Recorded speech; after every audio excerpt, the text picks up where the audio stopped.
Okay, so we continue with the Philippine Constitution, Article 16, which is the general provisions. So, Section 1 states that the flag of the Philippines shall be red, white, and blue. At alam niyo naman siguro yan. Yan ang colors ng ating Philippine flag. With the sun and three stars as consecrated and honored by the people and recognized by law. Ibig sabihin, kung ano yung nakalagay sa ating ay nakasaad din sa batas. Yun yung dapat tama ng flag natin. And I know you know this already, na yung three stars are representing the three major islands of the Philippines, which are the Luzon, Visayas, and Mindanao. Okay. Section 2, sabi dyan, the Congress may, by law, adopt a new name for the country, a national anthem, or a national seal, which shall all be fully reflective and symbolic of the ideal history and traditions of people. Pwedeng palitan. Okay. Pero kailangan na maipasa muna ito sa Congress. Law shall take effect only upon its ratification by the people in a national referendum. So, kailangan ma-approve ito. Kumbaga, ma-ratify it ng people na tinutukoy dito.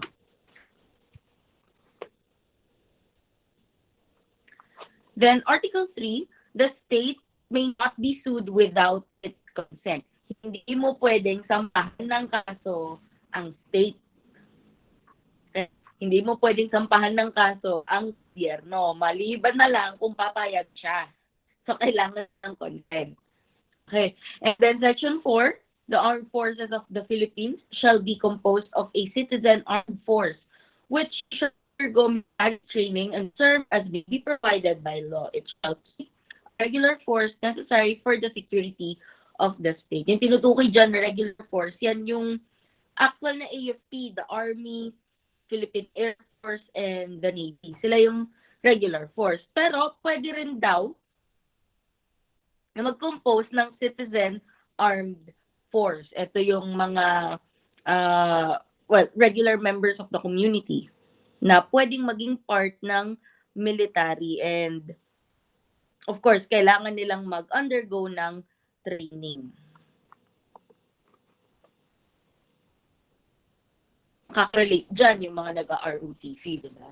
And then Section 5, all members of the armed forces shall take oath or affirmation to defend this Constitution. Kung meron silang panunumpa na yun nga, they will uphold and defend this Constitution. Requirement na sabihin nila. Requirement yun kapag take oath. And then the state shall strengthen the patriotic spirit, nationalist consciousness of the military. Kaya tinuturo din yan. Hindi lang puro gera ang alam ng mga sundalo. Tinuturo din sa kanila kung papaano sila mas magiging, o paano nila mahuhulma yung kanilang patriotic spirit and yung kanilang nationalist consciousness. Aware din sila sa mga bagay na related sa pagiging isang nationalist. And we were able to discuss this already sa very first part ng ating subject, di ba? Ano yung difference ng patriotism and nationalism. And respect for people's rights in the performance of their duty. Of course, laging priority ang human rights.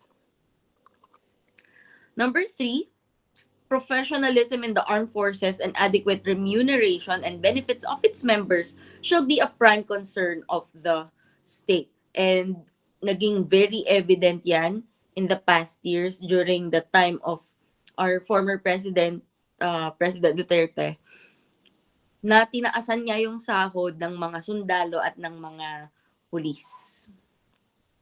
Kasi nga, actually, kahit sa ang trabaho naman in order for you to hire the best people, you have to give them the pay that is right, the pay that they deserve. Kung nag-expect ka ng trabahong manager pero ang pasahod mo below minimum wage pa, paano magtatrabaho ng maayos yun, di ba? The armed forces shall be insulated from partisan politics. They should not be involved in any parties. Partisan politics, ibig sabihin, political parties. Yun, hindi yung party-party na club, ha? Then no member of the military shall engage directly or indirectly in any partisan political activity except to vote. Yun lang yung pagkakataon na pwede nilang ma-exercise ang kanilang political views kapag sila ay bumoboto. Siyempre, karapatan naman yun ng bawat tao. The right to suffrage. The number 4, no member of the armed forces in the active service shall at any time be appointed or designated in any capacity to a civilian position in the government, including government-owned or controlled corporations or GOCCs, or any of their subsidiaries. Ang sinasabi dito, kapag active ka pa sa serbisyo, as in, nagsiserve ka pa sa military. Pero kung retired ka na or nag-resign ka, wala nang makakapigil sa'yo kung saan mo gustong magtrabaho. Kung gusto mo pa man magtrabaho, pwede yun. Kung retired ka na or yun nga, separate ka na sa service. Pero kung active ka pa, hindi yun pwede. Then, laws on retirement of military officers shall not allow extension of their service kasi may maximum age sa pagiging member ng isang military. So, ang pagkakataon lang na pwedeng ma-extend pa, by the way, the mandatory retirement age is 56 for all of the armed forces, yun nga, Army, Air Force, Navy, pati na rin sa mga under sa DILG, yung Tri-Bureau natin, BFP, BJMP, and PNP. 56 years old din ang maximum na edad na kung saan pwede silang mag-render ng service nila, active service nila. Then we have number 6, the officers and men of the regular force of the armed forces shall be recruited proportionately from all provinces and cities as far as practicable. Kaya ang recruitment, hindi lang yan nangyayari sa Maynila. Nangyayari yan sa buong bansa. At may training grounds din or may mga training facilities din, hindi lang sa Maynila. Meron sa iba't ibang mga probinsya. Okay? Sa PNP, by region, meron. Okay. Number 7, the tour of duty of the Chief of Staff of the Armed Forces shall not exceed 3 years. Kaya, by the way, di ba, merong Army, Air Force, and Navy. Ang mga head doon, we call them, ang ranks nila ay Lieutenant General. We call them Commanding General, CG. CG ng Army, CG ng Air Force, CG ng Navy. And then, yung pinaka nasa tuktok, yun yung Chief of Staff, si CS na tinatawag. Nag-iisa lang yan sa lahat ng branch. Kumbaga, kahit anong branch of service mo, isa lang ang CS mo. Isa lang ang Chief of Staff mo. At siya lang din ang natatanging tao na ang ranggo ay 4-star general. Okay. Yun nga, ang maximum term niya is only 3 years. Hindi siya pwedeng humigit doon. Usually naman, ang mga umaabot sa ganyan, yung medyo may edad na talaga, yung pa-retire na talaga. Bihira yung makakatatlong taon. Kasi kung 3 taon na maximum, sabihin, 53 pa lang siya. Diba? Ayun. However, in times of war, or other national emergency declared by the Congress, the President may extend such tour of duty. Yun lang yung pagkakataon na pwedeng ma-extend. Kunyari, naka 3 years na, pwede siyang ma-extend kung ang present situation ng bansa ay nasa gera. Or merong national emergency. Basta, kailangan i-declare yan. Kailangan i-declare ng Congress na merong national emergency or merong gera para si President kung gusto niya na i-extend pa yung service ng Chief of Staff magagawa niya yun. Yun. Kasi, kaya naman may ganyang provision, isipin mo may gera na. Tapos, mag-hire ka or hahanap ka ng papalit doon sa chief of staff na kabisado na yung trabaho. Diba? Medyo mahirap yun. Actually, sa kahit anong trabaho naman, diba? Kapag bago ka, you still have time. You should be given the time to adjust to your new setting, to your new functions. So, ganon. Dahil nga gera na or merong national emergency, kumbaga, we don't have the time for that. Wala na tayong panahon para mangapa ka pa. Kaya, kung pwede na lang i-extend yung service ng current chief of staff, ganun na lang ang gagawin. Then Section 6, the state shall establish and maintain one police force. Kaya walang ibang police force maliban sa Philippine National Police, PNP. Which shall be national in scope, kaya ang PNP ay pangbuong bansa and civilian in character. Hindi sila part ng military. To be administered and controlled by a National Police Commission or yung tinatawag nating NAPOLCOM. Kumbaga, yung NAPOLCOM ang nagpupulis sa mga pulis. NAPOLCOM ang pulis ng PNP.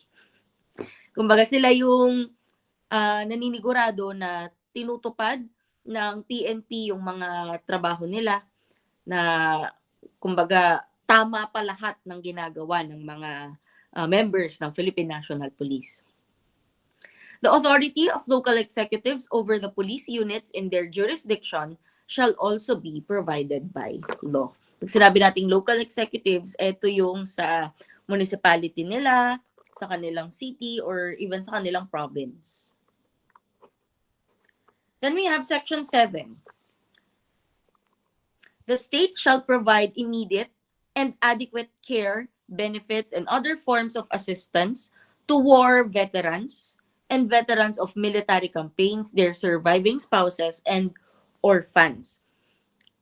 Meron tayong veterans hospital. Doon nagpapa-hospital yung mga veteran. Pag sinabi nating veteran, ito yung mga retired na o kaya nag-serve noong war, nung may gera pa. Okay, so hindi lang sila ang makikinabang doon, pati yung kanilang mga asawa or yung kanilang mga anak na ulila na, yun nga, yung mga orphans. Funds shall be provided, therefore, and due consideration shall be given them in the disposition of agricultural lands of the public domain and in appropriate cases in the utilization of natural resources. Section 8. The state shall from time to time review to upgrade the pensions and other benefits due to retirees of both the government and the private sectors. Kaya may from time to time nagkakaroon naman ng increase doon sa mga pension. Ang pension na tatanggap kapag retired na ang isang military officer. And then we have Section 9. The state shall protect consumers from trade malpractices and from substandard or hazardous products. Kaya merong DTI. Sila ang nag-check kung legit ba yung product mo. Tinitignan din nila, pati ng ibang government agencies, kung tama ba yung presyo mo sa mga binibenta mong products. Section 10. The state shall provide the policy environment for the full development of Filipino capability and the emergence of communication structures suitable to the needs and the aspirations of the nation and the balanced flow of information into, out of, and across the country, in accordance with a policy that respects the freedom of speech and of the press. Ibig sabihin, pwede tayong magsalita. Pwede nating sabihin yung mga gusto natin. Kasi nga, meron tayong freedom of speech. But, take note, hindi yan, I forgot the term. Hindi siya pamalagian. Hindi porket may gusto kang sabihin, lalo na kung hindi naman totoo, pwede mong sabihin. May kaso na yun. Hindi mo pwedeng i-defend na freedom of speech po kasi, ba't nyo ko sinasampahan ng kaso? Hindi. Kapag illegal naman na, kunyari, kaso mo libel. Syempre, hindi na, kumbaga, pag ganun na, wala na sa ayos yung pananalita mo. Okay.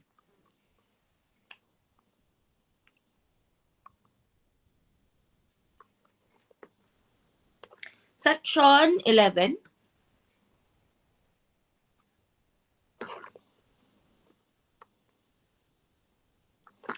The ownership and management of mass media shall be limited to citizens of the Philippines. Kaya ang pwede lang magtayo ng mga radio stations, mga broadcasting stations ay Filipino citizen, or to corporations, cooperatives, or associations wholly owned and managed by such citizens. Wholly owned, ibig sabihin bawal ang foreigner na magmay-ari ng mga broadcasting stations na meron. Then the Congress shall regulate or prohibit monopolies in commercial mass media when the public interest so requires. So may karapatan ang Congress na mag-regulate ng mga broadcasting stations nga, o yun nga yung mga part ng mass media. No combinations in restraint of trade or unfair competition therein shall be allowed. The advertising industry is impressed with public interest and shall be regulated by law for the protection of consumers and the promotion of the general welfare. Tinitignan din kung ano yung mga ina-advertise ninyo, ano yung mga binibenta ninyo. At sinasabi nga dito na yung paraan kung papaano mo ina-advertise ang isang bagay is regulated by law. Hindi rin lahat ng gusto mong ilagay doon ay pwedeng maging part or ay pwedeng mai-ere doon nga sa mga broadcasting stations, whether TV or radio or other platforms. Okay. The advertising industry is impressed with only Filipino citizens or corporations or associations at least 70% or 70% of the capital of which is owned by such citizens shall be allowed to engage in the advertising industry. So only 70% is the minimum of the capital na pwedeng magmay-ari yung citizens for the advertising industry. The participation of foreign investors in the governing body of entities in such industry shall be limited to their proportionate share in the capital thereof, and all the executive and managing officers of such entities must be citizens of the Philippines. Kumbaga, ang pwedeng gawin ng mga foreigners mag-invest, pero yung mga namumuno dito sa mga companies, dapat Pinoy. Okay? Section 12. The Congress may create a consultative body to advise the President on policies affecting indigenous cultural communities, the majority of the members of which shall come from such community. So, pwedeng magtalaga ang President ng Pilipinas ng isang consultative body. Ibig sabihin, group of people na nagbibigay ng payo. Mala advisor. Kasi nga, yung president ang magko-consult sa kanila.